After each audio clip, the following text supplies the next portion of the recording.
right. Well, welcome to our indispensable leader gathering here on May 14th. This is Ability Ministry, and we are so thankful that you have tuned into this leader gathering. Just so you know, we've kind of created a few different purposes for this leadership type gathering. The first purpose is that we have fun together.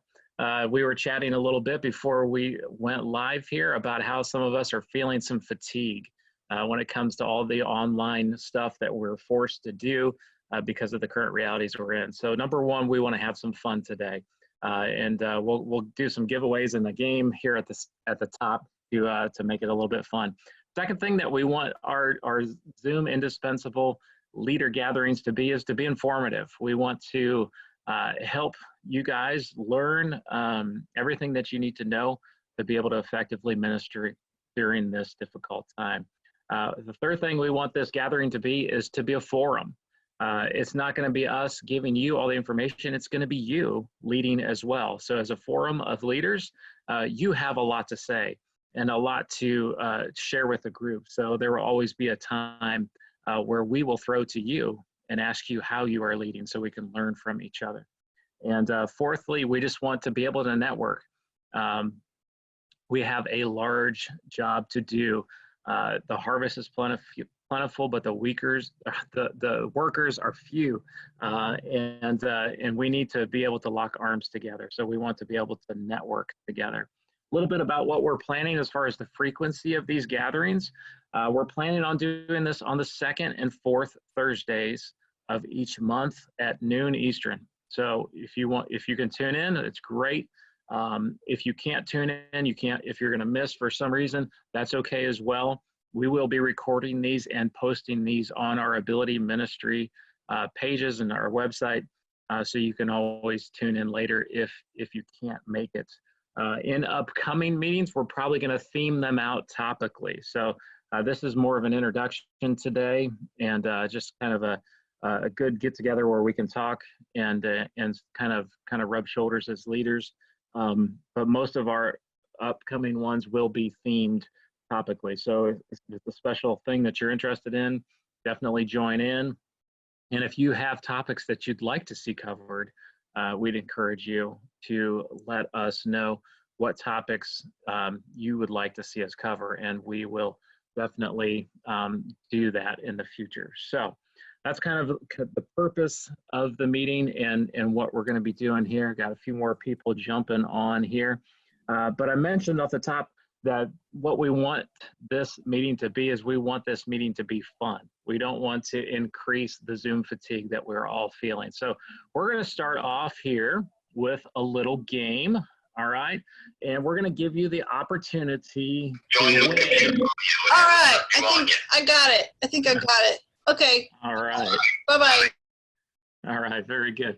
So we're going to give you the opportunity to win one of our Don't Diss My Ability shirts and get a bunch of our indispensable bracelets. All right. So we're going to do a little giveaway today. And how you're going to be able to win that is you're going to perform a little scavenger hunt for us. All right. So here is what you're going to be looking for in your home. You'll be looking for 3 items. All right. So what we're going to do is I'll let you know the items. First person to run and get them and bring them back and show them on the camera will be our winner. Okay. So the 3 items that we're going to be looking for are food items. All right. A food item that starts with the letter A, a food item that starts with the letter B, a food item that starts with the letter C. Now I can see that some of you may not be at home. Some of you may be in the office. So I'm hoping that there's still something in like the break room fridge or something that's not entirely moldy. So you can come back once I release you with an acorn, a Budweiser, and a cookie, right? Because those are all, I guess, edible things. But I'll warn you that if somebody else comes back at the same time and has a different A, B, and C food items, Deanna's already, okay. Put that down. I didn't tell you to go yet. So if somebody comes back at the same time with healthier food options, I will give the tiebreaker to them. All right. So hopefully you guys are waiting. I have it. I didn't say go yet. All right. I'm going to give you the countdown. All A right. banana, Cheerios, Apple Jacks. And Apple Jacks. All right. Awesome. Well, Ann, I'm going to put you on mute. Jenna, I'm going to hold on to you. All right. And I'm going to give the official countdown 3, 2, 1. Then I'm going to release you. Sorry, I wasn't clear on those instructions. I'm going to give you a 3, 2, 1 and release you. First person to come back, wave to us that you've got it. And I'm sure that we can give away some extra prizes to our overachievers today. All right. So on your mark, get set, go. I got it. Asparagus. Hold on. Is it going to show up? How come this isn't showing up on my Zoom call? Because you did like the virtual background, didn't you? Yeah, I think one of my kids did. I've got asparagus. If you hold it up maybe in front of your face so the background's not. All right. Cereal. That's C, cereal. See? Okay. Asparagus. Can you see it? Yeah, when you hold it right in front. And beets. Beets. All right. Great job, Kimberly. All right.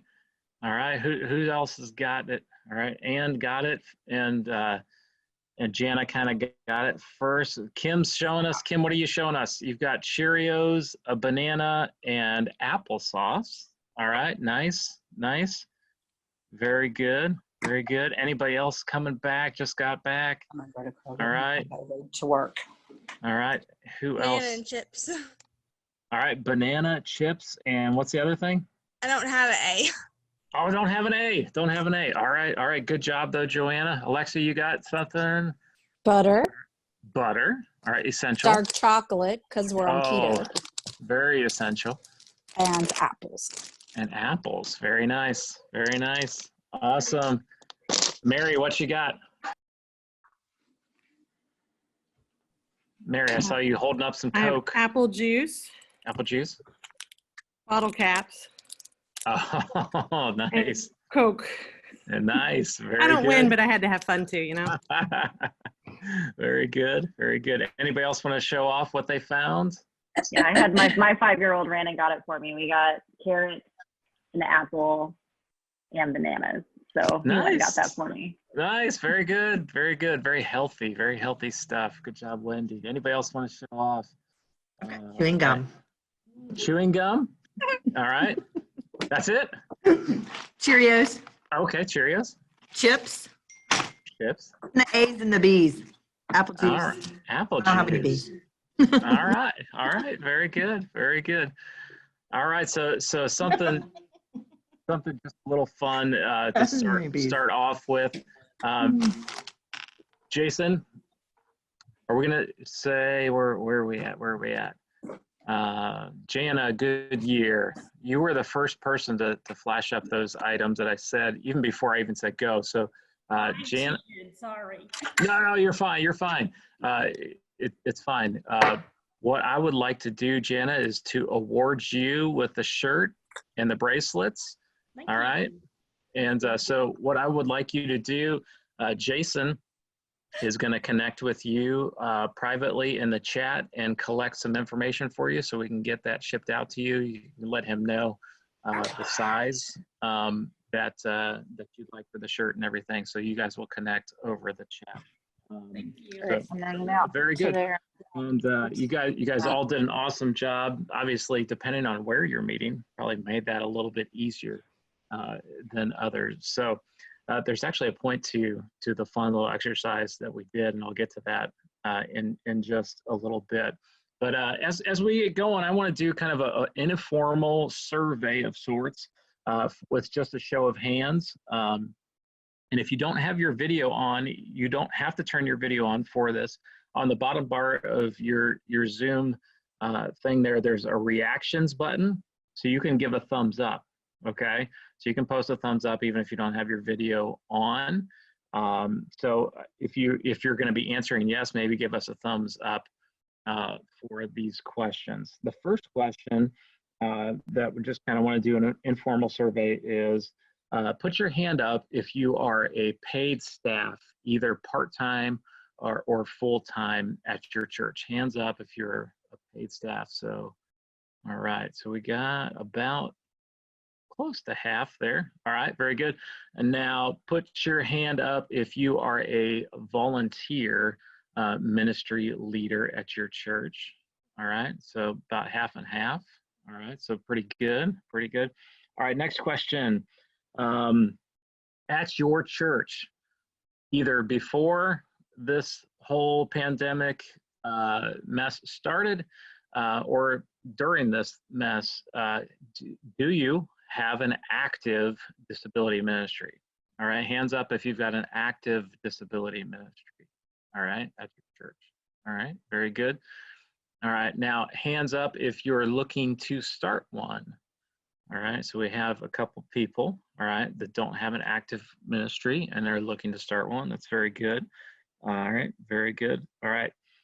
All right, so next one. All right, for those of you that had your hands up for having an active disability ministry, hands up if you have been meeting online with people from your ministry, whether it be individuals, family members. So hands up if you're currently meeting online with them. Let me see those hands. Let me see those hands. All right, very good. All right, awesome, good job. Thank you for not closing the doors and saying we will be church later when we. Okay, here's the next one that's not so fun. How many of you, whether you're a volunteer leader or a paid staff member, how many of you have a church that has instituted a spending freeze during this time? All right, hands up if you have a spending freeze. All right, we've got thumbs up. All right, hands up, kind of, sort of.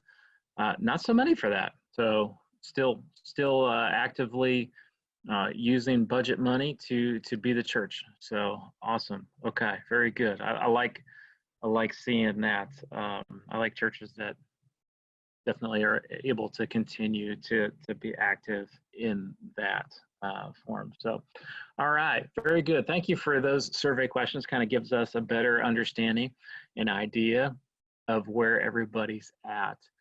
So as we get going today, I just want to talk with you guys for a few minutes about what I believe that God is teaching us right now through this virus reality that we are all kind of stuck in.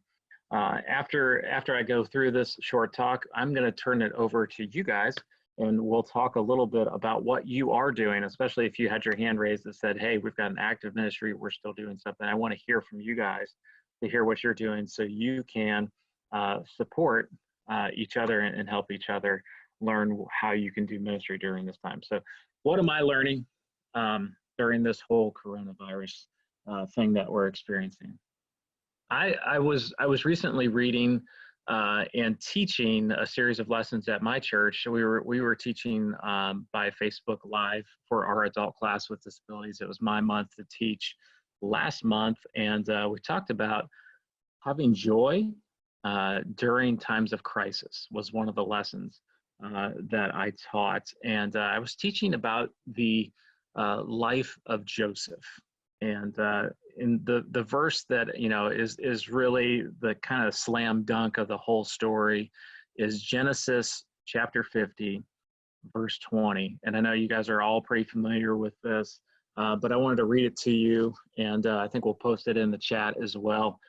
Genesis 50:20 says, "You planned to harm me, but God planned it for good. He planned to do what is now being done. He wanted to save many lives." And this is the part of the story where Joseph's brothers come and they bow down and worship him. It's a fulfillment of a dream, and all the things that happened to Joseph were terrible. But it showed that God's hand was in it all, and he had great plans to save many lives. Now, I don't want to say that God planned the coronavirus. I'm not saying that. Don't hear me say that. But what I do want you to hear me say is that I believe that God can use what we are experiencing right now for the good to save many lives. And we're not talking just about saving people from getting sick. We're talking about saving their souls. And I believe that God wants to do that. I mean, if you look at 2020 and you look at Joseph's life, it seems like what we've experienced so far in 2020 is kind of like the Cliff Notes version of Joseph's life, leading up to the point where he's put in charge and he's able to fulfill what God has for him. Because it just seems like tragedy after tragedy after tragedy after hardship after hardship. You think about kind of how the virus kind of went mainstream and changed all of our lives in March. In the month of April, the government declassified UFO videos to say, hey, aliens are probably real. In May, we've just learned about murder hornets that have come to our country to kill the bee population. In June, you're waiting for something else horrible to happen. It just seems like, bad thing after bad thing after bad thing. And we kind of circle back to, that question, why do bad things happen? Why do we experience bad things? I always love turning back to a quote from Johnny Erickson. She said, and I think these are really powerful words, God allows what he hates to accomplish what he loves. I'll say it again. God allows what he hates to accomplish what he loves. Now, I don't believe that God created this virus to punish us. But I believe that he's allowed it to redirect our hearts, to accomplish something that he wants for us. And here it is. I believe if we are obedient to God, if we listen to him, I believe that he has the next great awakening waiting for us as the church, okay? I believe that we as the church have gotten lazy and disobedient. All right. I believe that God is calling us away from worshiping celebrity pastors. I believe that God is calling us away from practicing consumeristic Christianity. I believe that God is calling us away from practicing religion like it's a spectator sport. And I believe that God is calling us back to compassion, to action, and to being the church as he designed it to be. All right. That's what I think God wants to do with this whole thing. Because for the first time, everyone is experiencing isolation. Everyone is experiencing how awful it feels to be isolated. And you know what? We collectively are experiencing what people in the disability community experience daily. And shame on us if we go back to church as usual. Shame is us if we go back to life as usual and we don't learn to be more compassionate, to look out for our fellow citizens, to reach out, to be active, to be the church. Shame on us if we don't change, because I believe that God is wanting to do something great with the church, to help us, to reshape us, to be the church once again. And I think, I don't know about you, but I'm pretty excited about the opportunities that God has put before us. And really, I believe that God demands a lot from us. He demands a lot from each of you. In Luke chapter 14, you guys know this verse very well because you're disability ministry leaders. But in Luke chapter 14, God said, through Jesus several different times to church leadership, he said, go out quickly into the streets and the alleys and bring in those who are poor and affected by disability. That's a commandment that I think has gone unnoticed or have been read over or selectively left out. And God's waiting for us to go out and end isolation. I think we have all learned pretty quickly over the last few months that we don't like being isolated. Well, guess what? Nobody likes it. And it's a reality for many in the disability community. And ending isolation starts with you. It starts with me. And we can do that if we work together. So those are just a few thoughts that I've had, kind of working through, what is God teaching us collectively as leaders, specifically in the disability community. I'm sure that many of you have had some of the same and similar feelings that that I've had. So what I want to do is to turn it over to you because you have much to teach us and we have much to learn from you. So for those of you who raised your hands on saying, yes, we have an active ministry and yes, we have been meeting online, I want to hear from you. I want you to tell the group what you're currently doing to be active in your disability ministry during this global pandemic. So if you would like to share with the group, go ahead and unmute and share with the group what you're doing to actively minister during this pandemic.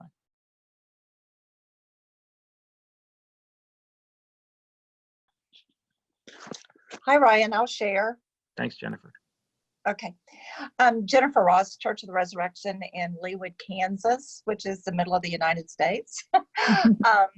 We have a pretty active special needs ministry, and currently what we are offering are daily devotions for our adult and youth population. We also have an adult learning program, so we are sending out daily devotions for them as well as craft activities, and we have secret readers who come in and do a favorite book for them and read those. Our drama teacher has been doing sing-alongs with them. Our yoga instructor has gotten connected with them and done a little bit of yoga with them. Very cool. And I know today we're doing some science experiments, so that should be pretty fun. All of that obviously is virtual with our Zoom and other formats. But so what have we been doing in person? We've been delivering meals to some of our Cool. families who are, shall I say, desperate in what's going on in their life. We've done driveway art for them. So we went out and wrote on Nice. their driveways. We operate a bakery. So right before Easter, we delivered boxes of cookies to many of our families. We have over 500 that we serve. So obviously we Wow. can make it to everybody. So those are just a few of the things that we've been doing so far. Very good. Now, Jennifer, I do a quick follow-up question to you. You said you've been using Zoom and some other different formats.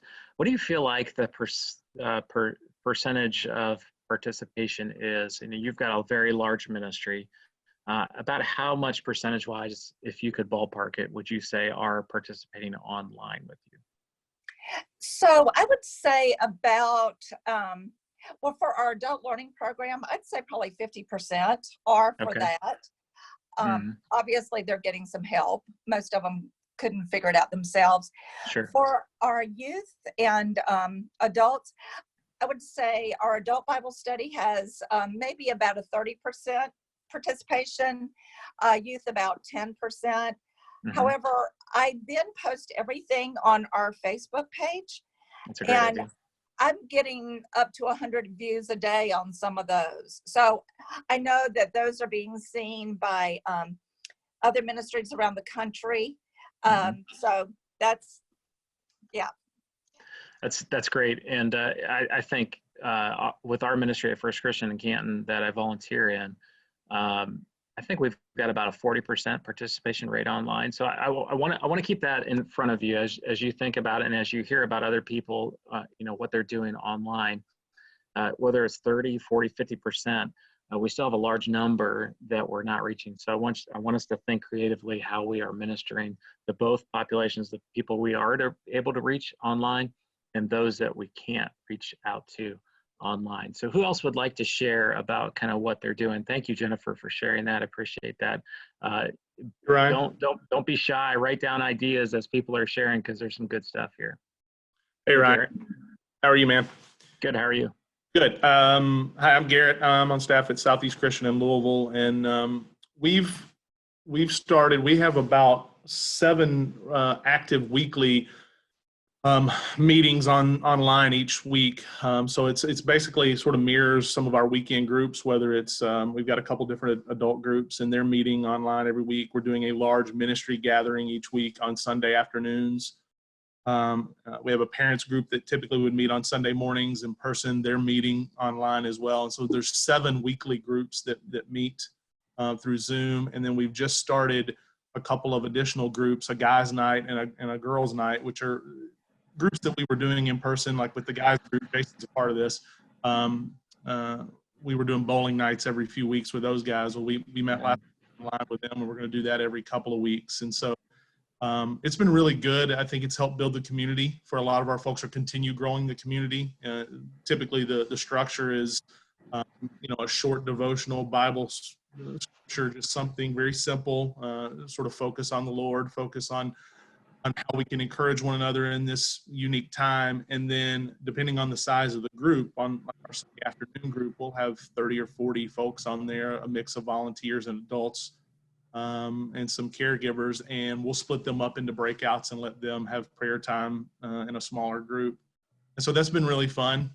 We look forward to that. The large Sunday group has been a lot of fun for our team and for our ministry. And then in addition to those things, we've empowered our volunteer leaders and our volunteers to be intentional with our families, to call, to send cards, to reach out and see how they can either be praying, or if there are tangible needs that we as a church can meet. And we've had some really good feedback on that, and just ways that we can continue to be the church in this season.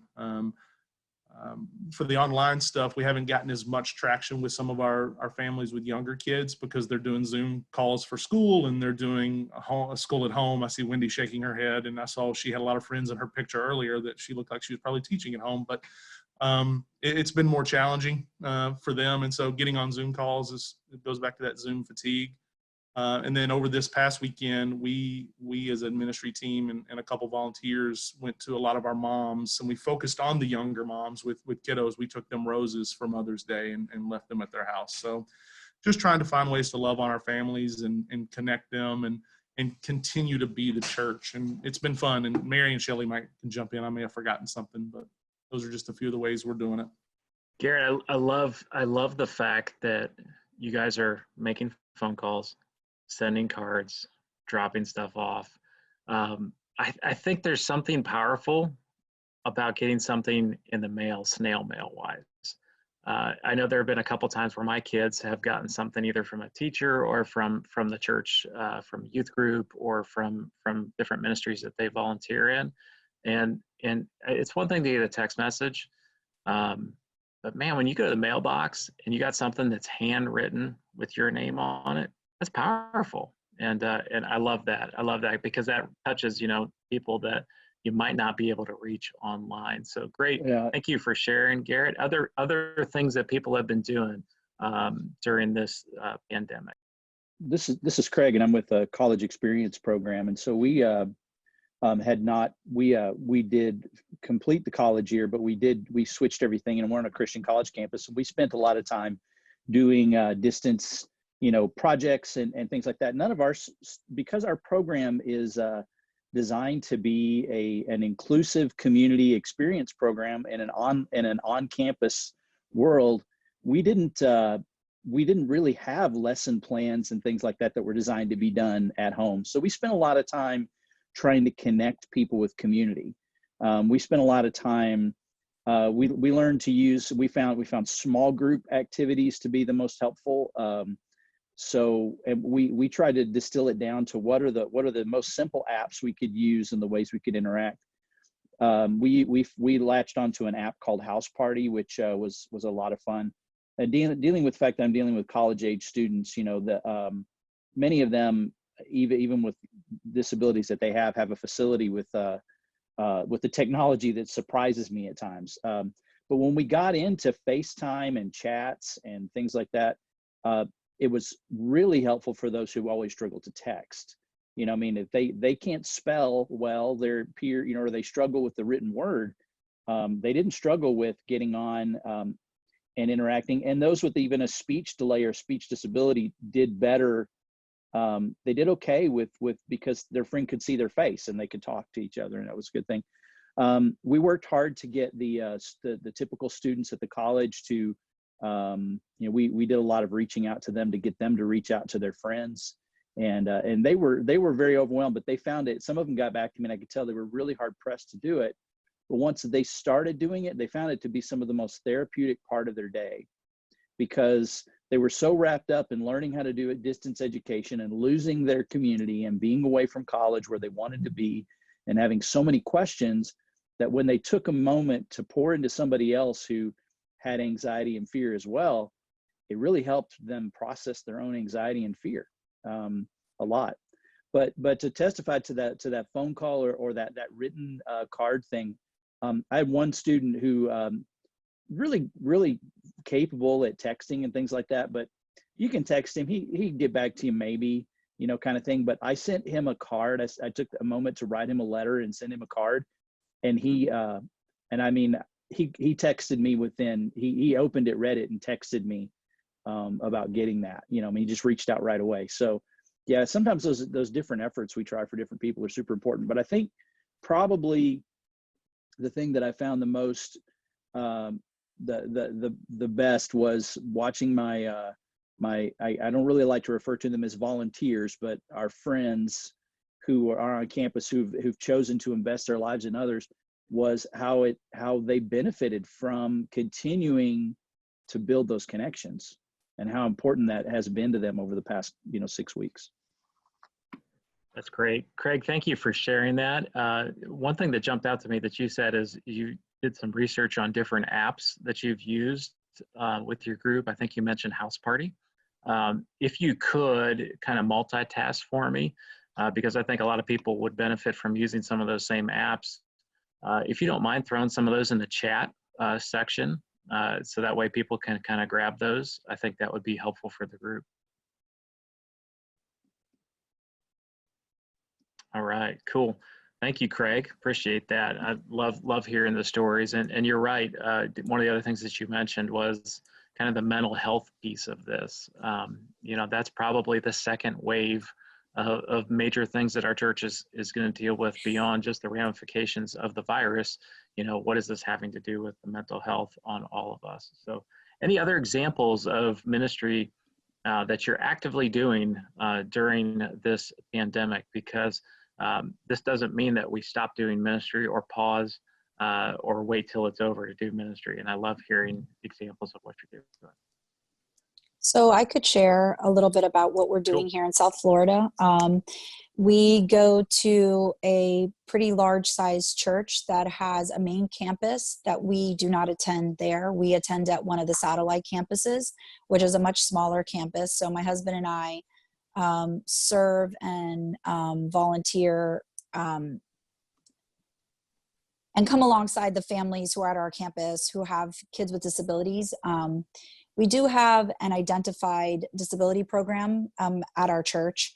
However, it's not a really a formalized thing. So there are some ways that they support families and at different campuses in different ways, but at our campus, it's an inclusive program. So for the most part, our students and we're really involved more with youth ministry. So from 5th grade all the way up to transition aged kids, adults at that point, they are all included within the any of the general education classrooms that we have at the church. So we identify, through getting to know families, serving alongside them, not because they themselves have chosen to be part of a formalized disability ministry at our campus. So it's really relationship based. It's really coming alongside and getting to know who they are. So once we moved into this space, we had a group of families that we had been ongoingly ministering to in a couple of ways. So one of the ways that one of the groups that we serve are the parents themselves, and we do a fellowship breakfast 3 times a year. And what our fellowship breakfast that was scheduled to happen landed on April 24th. So we were already in a quarantine state at that point. And so what we chose to do in that particular case was 2 things. Number one was to take the Devo and the person that was scheduled to bring the Devo and record it as a YouTube and send it out as a YouTube offering for everyone to listen. And the interesting thing about that, or the unique thing that I'm learning, because I feel like there's so much learning, as you said, Ryan, in this time period that hopefully will emerge out of here and continue to utilize in the future, is that when you have an event or an outreach like a breakfast and parents come to it, you're probably going to get anywhere from like 30 to 50% of the people that you invite. And this has really caused us to think about that, because we sent out a YouTube to all of the people who were on our list. Everybody got to benefit from the devotional, not just the people who could attend the event. And I think that's a very important distinction, because sometimes you stop and go, why weren't we doing this the whole time? Why weren't we recording them and sending them out to everybody? Because that's really inclusive, as opposed to perhaps the way we were doing it. You weren't really thinking about everybody. And I think that's an important distinction that you made, is not only the people that can join, but the people that can't join. So that was one thing. And then we also really wanted to challenge our families that are part of that fellowship breakfast to maybe love on another ministry that we also supported as a church. So one of the ministries that we support are nursing homes. And we found out that a nursing home in our area has a program within it to help medically fragile children, which we didn't know at the beginning when that partnership started. It just emerged because of the fact that we were looking for it. So because April was the month of hope, we chose to encourage our families that are part of the fellowship breakfast to love on the families that are at the nursing home and just send them love notes and cards. And we also sent them, the staff, their breakfast. So kind of a ministry supporting another ministry, but that are similar, like-minded in nature. So that's kind of the adult parent section. And then from the students' perspective, a lot of our gen ed, our regular classrooms have been doing a lot of social media. They've been doing game night. They've been doing, after the service time that maybe we all participate in corporately online, then they do a breakout session afterwards. But a lot of the kids that are part of our families, as has been said here, can't really get onto a lot of that technology. And even if they could, some of those game nights like Scribble and Kahoot, that's not really something that they really could do. So we really were aware that maybe some of those kids aren't feeling reached or aren't feeling connected with. So what we chose to do is we chose to do drops. We've been doing a lot of drops with our other kids, but just kind of say, why don't we extend those drops to them as well? And we identified who the families were, and we put together a big popcorn bag, boom chicka pop popcorn. And we did a $2 online you can do on Redbox. You can basically get a Redbox rental, because we know that these kids love movies, and it's something they can do as a family, and it's something they can really enjoy. So they got a bag of popcorn with the Redbox rental with a little sign that says just popping by to say hi. And so we dropped those off to those kids just so that they could see us, even if it's at a distance, and still let them know that they're loved, and be able to give them something that they could do as a family during this time that would engage them and allow them to feel a part. Yeah, I love that, because you think about that. You could give an entire family a family movie night for essentially $5. Bag of popcorn and a download. So thank you for sharing that. That's awesome. I also love what you said there when you said we found something because we were looking for it. And that I think so many times in ministry we miss opportunities because we're not looking. Or not asking God to open our eyes for things. So I'm sure that many of you have experienced that, where you've been like, what can we do differently? And God's opening your eyes left and right to things. Jana, I want to throw to you, because I think I saw you unmute and put your hand up a second ago. Yeah, our churches, we just have a small adult class. We're in the same city as Southeast Christian, and they kind of do a knockout job. I don't want to repeat, but I just gave each of the kids their Lifeway, not kids, students, their Lifeway student book that they could go through. But before the quarantine, I'm involved in a ministry called Scoops and Scriptures, where I go into 2 adult day centers and we share the scripture with them. And so I was just able to, one of them contacted me and said, would you please do it via Zoom? So it's a new experience for me. I got to figure out Zoom and see what I can do, but the Lord opened that up. And so, since Scoops and Scriptures, I've noticed that there's a lot of people who cannot come to church, but they go to the adult day centers, so we have to go to them. So That's cool. And I know, depending on what state you live in, and I know we have multiple states represented here, just from who I know on the call, a lot of states, even day programs are shut down right now, and some aren't meeting. So yeah, if you can get out and find people where they're at and take ministry to them, I think we have an open door as a church right now. God has opened doors for us to bring hope to people. I think people are more open. Organizations are more open. Day programs are more open. People are more open to accepting help from other organizations like the church, more than they have ever been before. So yeah, I would encourage you guys and gals to get out there and to be brave. What I want to do with these calls and these gatherings is to keep them to less than an hour if possible, because I know that we all have Zoom fatigue. You guys have shared a lot of amazing ideas. I do want to take a couple minutes and preview something that we've created for churches to use free of charge. That was one of my questions for you is, are you on a spending freeze? Do you have, some churches just don't even have budgets, period, for disability ministry. So we understand kind of the difficulties and the realities that exist within that. But what I'm going to do is a screen share in just a second, and I'm going to show you some of the products that we've created to be used via Zoom and Facebook Live and other online formats, so you can actively do ministry from your living room and with other people in their homes. But before I do that, I want to ask who from this call has downloaded our free Be the Church resource. Put your hand up if you've downloaded our Be the Church resource. All right. We've got a couple that have downloaded it.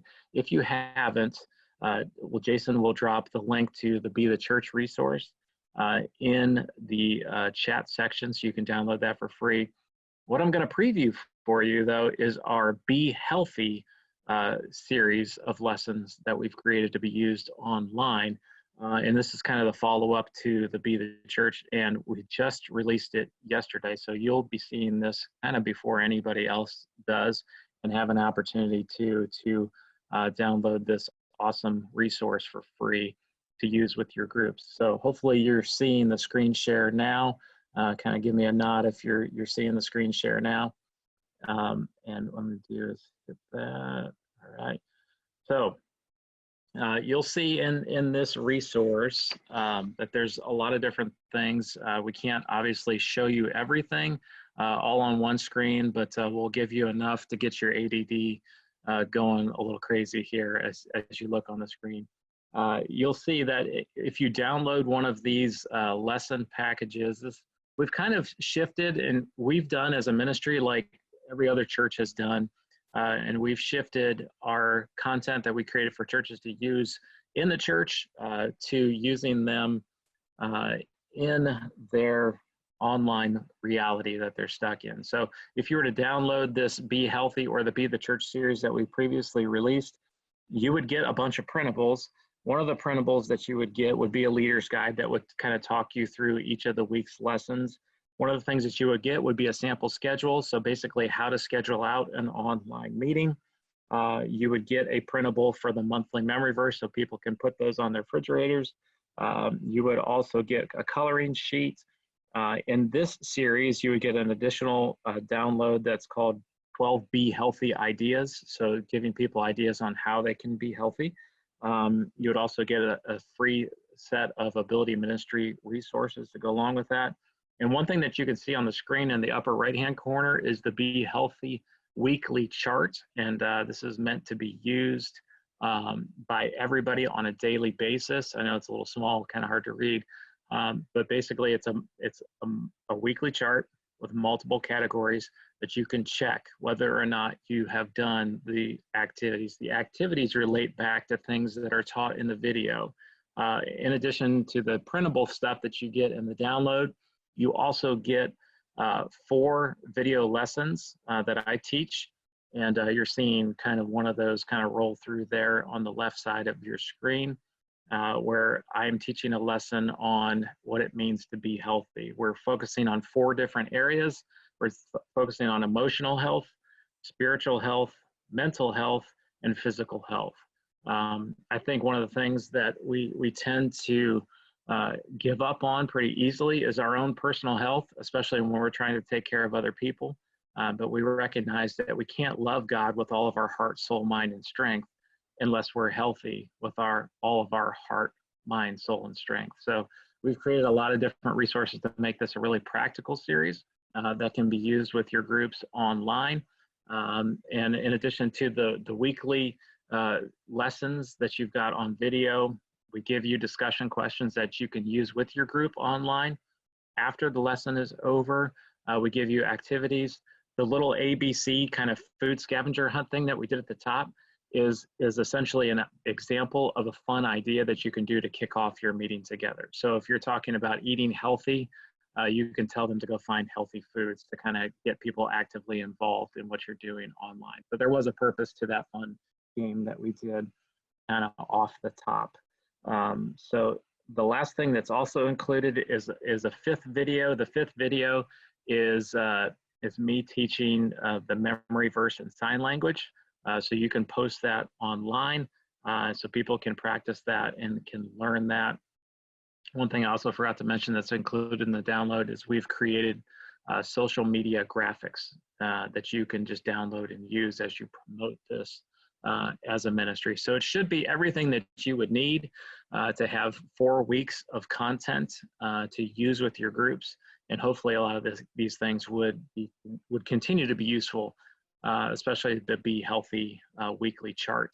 I personally use a chart that tracks my healthy activity on a daily basis. I've been doing that for a couple of years, and I find that to be really helpful for me.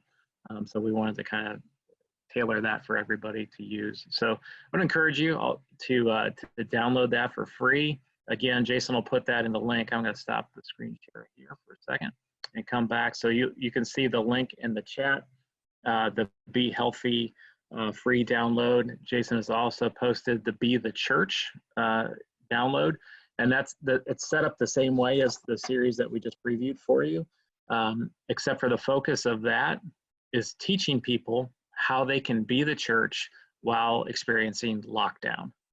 So basically the reality that we're all in. So you could download them both, use them both. They are intended, if you're thinking about what's the intended audience for this, probably intended audience is more for teens and adults with developmental disabilities, intellectual developmental disabilities, but could be used with I think with kids as well, because the content is pretty basic. But there's a lot in there, and hopefully it would give you what you would need. And Jason and I have enjoyed creating this material so much that when we get back to church, it'll probably influence how we make our future curriculum. I know some of you have used our curriculum in the past, but we really like how it's being used. The previous series, Be the Church, has about 50 downloads, so about 50 different churches are using that. Currently, we'd love to see this Be Healthy series, way blow that out of the water, because what we mentioned in this call already is, there's a virus side to this global pandemic. There's a coming mental health side of this pandemic that we're all going to experience. And if we can address and help our friends to be healthy, mentally, emotionally, spiritually, most important, and physically, we can do them a lot of good. So really encourage you, download those, use those. If you have questions on how to use those, feel free to contact us. We do give instructions in the download on how you can use it via Zoom and Facebook Live, because we know that not everybody's a pro at using that form of technology. So we've given you some kind of how-tos to use that online. So I definitely wanted to preview that for you, and we're coming up against our hour time frame. I want to thank you guys all for tuning in to this Indispensable Leader Gathering.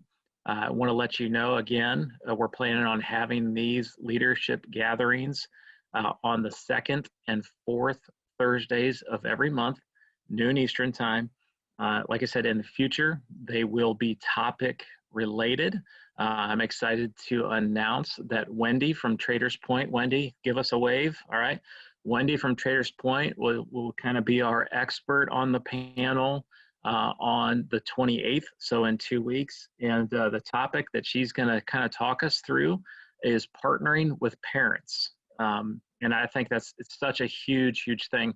It's one thing to partner with parents, to have that conversation 3 months ago when we were seeing parents. It's a whole nother conversation to partner with parents when we are completely separated and isolated. So I'm excited to hear some of the things that Wendy will be sharing on that topic on the 28th. As we wrap up this call, I want to give you one other reminder. Some of the information that Jason has posted in the chat and that others have posted in the chat, Jason is going to take that information. He's going to send a follow-up email to you. So if you weren't able to capture something that was said in the meeting or was posted in the chat, he's going to send a follow-up email with some important links for free downloads and different ideas that were posted. Also with a reminder of our next meeting, which is Thursday, May 28th, partnering with parents with Wendy from Traders Point. So thank you all for tuning in. I wish we had more time, but again, I want to respect your time and don't want to add too much to your Zoom fatigue. So thank you all for joining. Have an awesome Thursday, and we'll see you again in 2 weeks. Don't hesitate to reach out to us at abilityministry.com. You can email me directly, Ryan@abilityministry. You can find us on social media at Ability Ministry on Instagram, Twitter. You can find us on Facebook, as well as YouTube and all the other channels. So thanks for tuning in. Have a great day, and we'll see you soon.